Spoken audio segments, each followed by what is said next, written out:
Dear parents, this is a video to show you how to install Istation at home in any device. The first step is open the website istation.com/istationhome.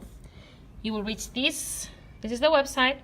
Then you will click on download and technical info. Well, here explain you how to do it and how you can even access to the scores of your students.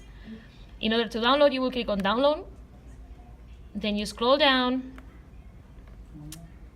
here.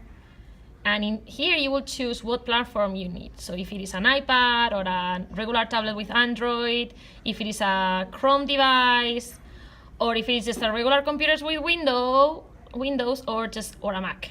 If you go to a regular computer, Windows, download Istation for Windows. Something is gonna download here. You will open it. You will click on install. Default installed. Click on next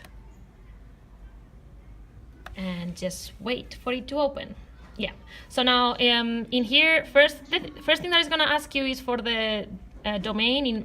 Mine is already done, previously done, but the domain is this one. So on the screen that is going to appear, just write orem.il.texas, and when you click on OK, this is going to open, and your kid will put the username and the password that they already know it, and they will be able to access the activities. Just stress them that they need to go to the backpack. That is where the teachers will put activities that they need to practice on. Thank you.